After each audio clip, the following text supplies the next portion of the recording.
Hey, everybody, and welcome to this deep dive. Mhm. And today we're going to be talking about a topic that can be a little bit tricky. Yeah. It can be kind of tough to talk about, and that is celibacy. Okay. And more specifically, Mhm. we're going to be looking at those sexual urges that kind of pop up Right. when you are trying to, be celibate. And, Yeah. how do we navigate that? How do we respond to them in a way that's healthy, in a way that empowers us? Yeah. And we're really lucky today, because we have an awesome source that we're going to be looking at, and it's the podcast episode Okay. um, called How Do You Overcome Sexual Urges in Celibacy? Biblical Strategies for Victory. Wow. So this episode really kind of takes a unique approach to it. Right. And one of the things that it says is, instead of, denying those urges, it's really more about learning how to respond to them in a healthy way. Oh, okay. So are you ready to kind of take control? I know. I am. I am too. I'm Yeah. really excited about this. Awesome. This is a topic that I think we need to bring out into the light more often. Yeah. Yeah, and the source really kicks things off with this analogy Okay. that I think is so relatable. And they say it's like our flesh is sending all these urgent emails to our soul, Oh my goodness. right? Like demanding all of our attention. Yeah. You have to open this email right now. That's so funny, but it's so true. It is so true. It is. I mean, how many times have we felt that, just that bombardment of like, I need this now. I have to have it. Like I'm being attacked by these desires. Yes. So how do we, deal with that? Right. How do we not give in to them? Well, the source says, Yeah. it's kind of like with those emails. Yeah. We can choose. Okay. Do we want to hit delete? Yeah. Or do we want to engage? I like that. I like that analogy. Yeah. So they're saying, we actually have authority over our flesh. We are not slaves to these physical urges Okay. that we experience. So interesting. So then how do we hit delete? Yeah. Like how do we get to that point where we can actually do that? Well, the source points to Scripture. And they bring up 1 Corinthians 6.18, Okay. which says, flee fornication. Right.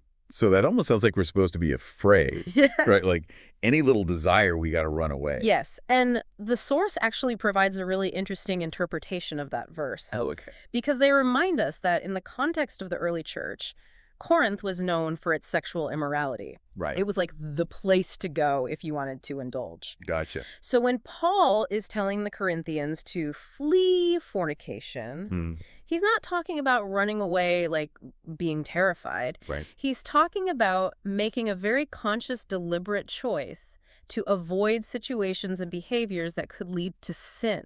So he's saying like set those boundaries ahead of time. Yes, exactly. Be proactive. Be proactive and prioritize your spiritual well-being. Oh, I love that. I love that reframe. Me too. That it's not about fear, it's about being in control. Exactly. Yes, and that's really what it's all about, right? Yeah, So the source actually gives another way to kind of take authority, Oh. and it's prayer. Oh. Specifically, they recommend praying over your body as the temple of God before you go to sleep. Oh, that is so powerful. It is powerful. And that draws from 1 Corinthians 3.17, Oh, okay. where Paul says, if anyone destroys the temple of God, God will destroy that person. For Right. the temple of God is holy, and you together are that temple. So we are the temple. Yes, we are. Okay. And so when we speak those words over ourselves, Yes. we're not just reciting a verse. Yeah. We're aligning ourselves with that truth. I like that. We're reminding ourselves and our flesh who's really in charge. Totally. It's a very tangible way Mhm. to reinforce our commitment to purity and to self-control. Wow. So have you ever tried that, praying over your body before sleep? I have, and it's interesting because it's not just about the words themselves. It's Right. about shifting our mindset. It's Yeah. about actively choosing to see our bodies as sacred, as vessels of the Holy Spirit. It's about taking ownership. Totally. And it's really encouraging because, we're not alone in this. That's so true. And the source reminds us that even Jesus, Yeah. who was fully God and fully human, Right. he faced temptation, but he also showed us that we too can overcome it. It's really powerful because it's like it gives us permission Right. to be human Totally. and to know that we can still rise above those temptations. I love that. And that actually leads perfectly Okay. into the source's next strategy, and that is guarding our senses. Oh, that's an interesting one. It is. I'm curious to hear more about that. So think about it, right? Mm-hmm. Our senses are kind of like these gateways. Okay. And what we allow in through those gateways, Right. through our eyes, Yes. our ears, Our touch. our touch, even taste and smell, Yeah. all of that can either fuel our desires Mm-hmm. or it can help us manage them. That's a good point. I never thought of it that way. Yeah, yeah. And so the source uses a really cool example to kind of illustrate this, and it's the story of Eve Okay. in the Garden of Eden. Right, right. So if you remember, Eve was tempted through what she saw and heard. To her senses. Exactly. Wow. That's a really powerful reminder that temptation can be so subtle. It really can be. And it can come in things that we don't even realize are harmful at first. Exactly. And what I think is so awesome about the source is they don't just give you a general warning. Okay. They actually get very specific Oh, good. about how to guard each of your senses. Okay, awesome. I'm ready. So for hearing, for example, Mm-hmm. the source says we really need to be mindful of what we're listening to. That makes sense. Right? Are we constantly surrounding ourselves with music or conversations that are stirring up desires Right. that maybe we're trying to manage? Yeah, and that can be anything from music to podcasts, even just conversations with friends. Totally. It's about being aware of what we're taking in through our ears. Exactly. And sometimes that might mean, creating playlists that are more uplifting, Yeah. or maybe choosing to, walk away from a conversation. Yeah, That feels a little tempting. that's a good point. And then foresight, it gets even more specific. Okay. And they actually suggest, going through and cleaning up your social media feeds, Oh, wow. like using that not interested feature Oh, yeah. on Instagram. Yeah. And I love that because it's so practical. It is practical, and it's so true because we're bombarded with so much visual stimulation these days. Constantly. And it's not about being prudish or anything like that. Right. It's just about being intentional Exactly. with what we're allowing into our minds. And it's not just digital, right? It's Oh. also real life, too. Exactly. So the source also talks about touch Okay. and setting physical boundaries. And this is especially important, if you're dating Yeah, or if you're in a committed relationship. that's true because things can get out of hand quickly So quickly. if we're not careful. And so this is about respecting ourselves and our partners, Mm. recognizing that, physical touch can stir up those desires Yes. that maybe aren't appropriate for, where we are. Exactly. And it might mean having some honest conversations Mm. with our partners about boundaries Yeah. or finding other ways to express affection Right. that honor our commitment to celibacy. And, I also love that the source acknowledges that What's that? we all have times where we're more vulnerable than others. Oh, yeah. Like for women, for example, certain times of the month Yes. can be really tough. Absolutely. And they even suggest like planning ahead for those times. Oh, okay. Incorporating things like fasting and prayer Hmm. to kind of help strengthen your self-control. Yeah. I think that's a great reminder that our physical bodies and our hormones play a big role in our desires. Roll. And so to be proactive Yes. and to know when we might be more susceptible to temptation Yes. and to have a plan in place Oh. to navigate those times. So we've talked about taking authority over our flesh. Yeah. We've talked about guarding our senses. Mm-hmm. But what about those times when, the urges feel so overwhelming, Right. you feel like you're going to lose the battle? Yeah, like you're drowning. What do we do then? Well, that's where the source's third strategy comes in. Okay. And that is finding strength in community. Okay. They have this really powerful metaphor. They Wow. say, sin thrives in darkness, but healing comes in the light. Wow. Does that resonate with you? Absolutely. It's so true. Yeah. Because shame just loses its power Mm-hmm. when we bring it out into the open, Totally. when we share it with someone we trust. I think that's such a human need It is. to connect and feel supported. Yeah. Yeah. Especially when we're struggling. Yeah. And so I think that's what the source is getting at, Mm-hmm. is encouraging us to break the silence, Yeah. to reach out for help, and remember that we don't have to go through this alone. And I think it's about finding that person Yes. that we can be vulnerable with. Yeah. Someone who can offer guidance and support.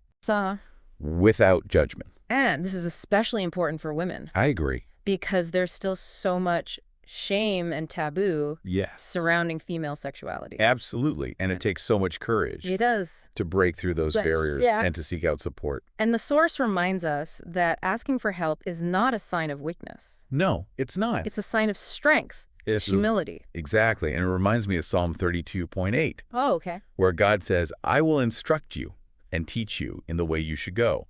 I will advise you and watch over you. So it's like an invitation to Yeah. step out of isolation and step into community, Less. to let ourselves be seen and supported, To be known to be known and loved, and loved. and to remember that we're not alone in this. Not at all. We're all in this together.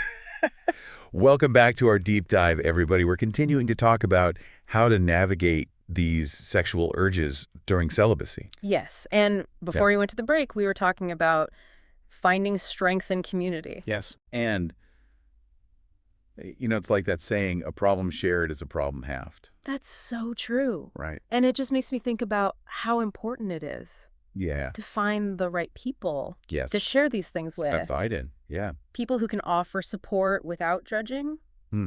people who get it. People who understand the journey. Exactly. And the source really emphasizes this. Yes, they do. Talking about, seeking out someone who's mature and trustworthy. Right. And I think it's worth kind of unpacking those words a little bit. Okay.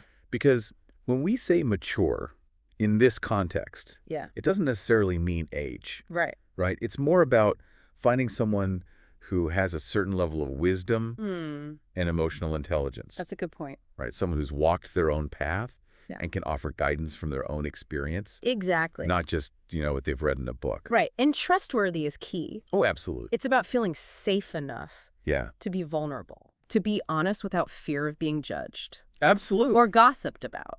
Have you ever had a mentor or a friend in your life Oh, yeah. who really embodied those qualities? Absolutely. Like someone who was able to offer that safe space for you? Yes. I've been so fortunate to have a few people like that in my life Yeah. who have just listened without judging and offered wisdom from their own experiences and helped me to see things from a different perspective. Yeah. And, the source also reminds us that, the ultimate source of guidance Yeah.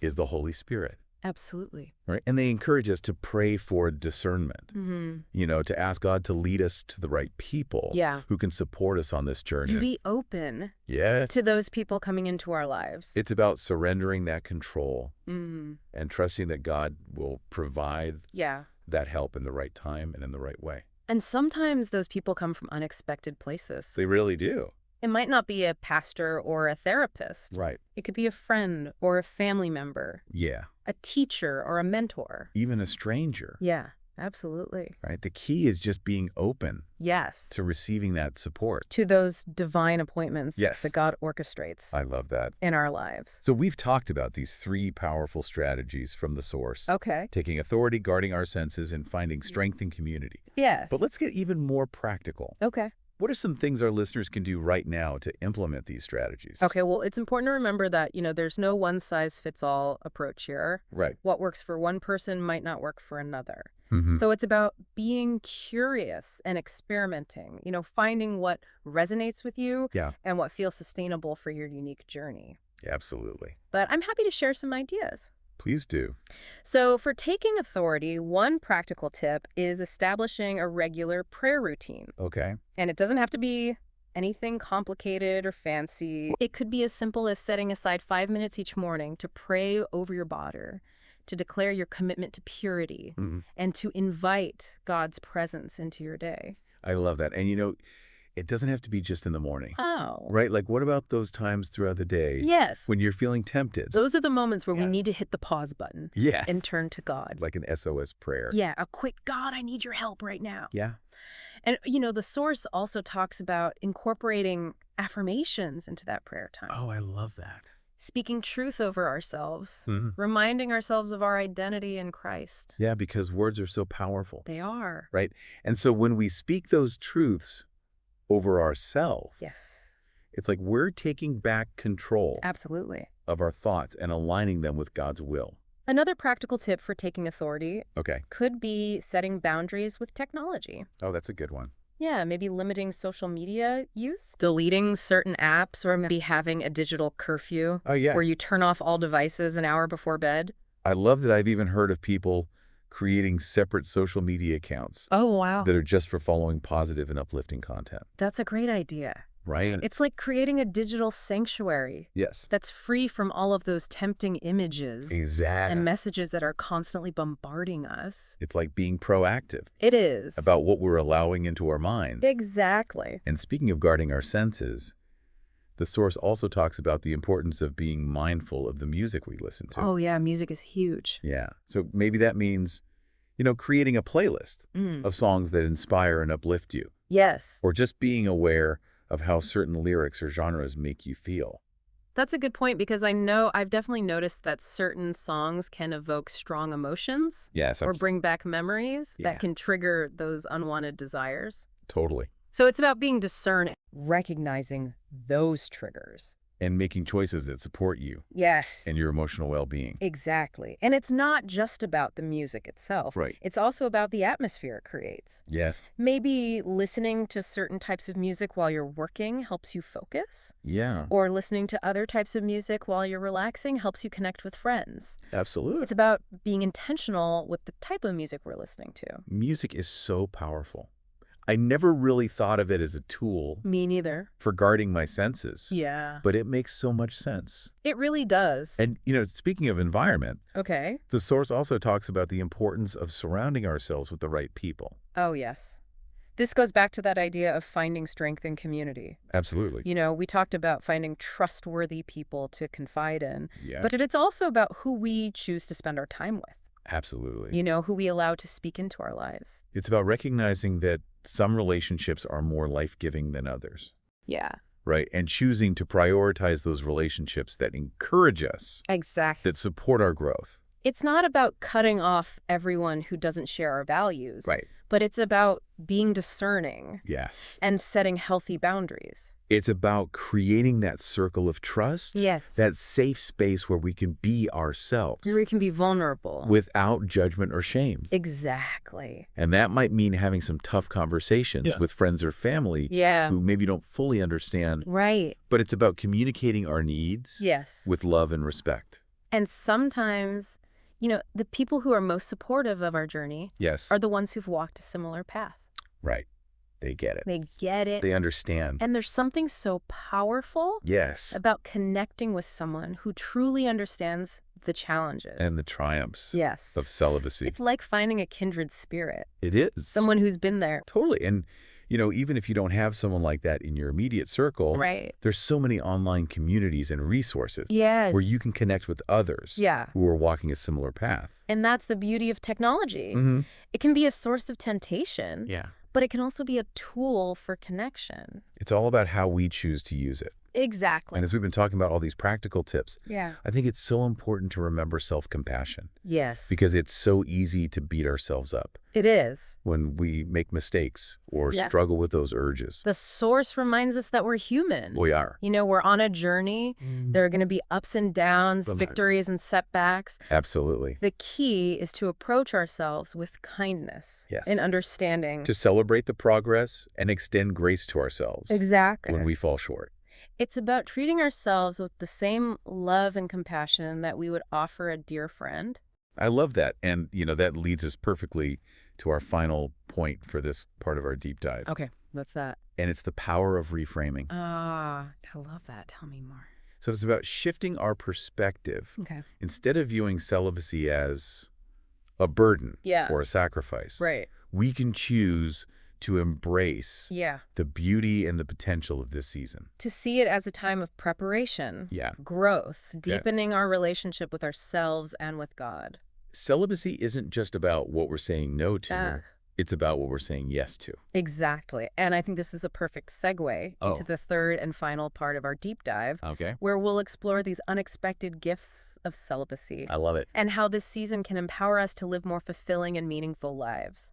All right. So welcome back to our deep dive.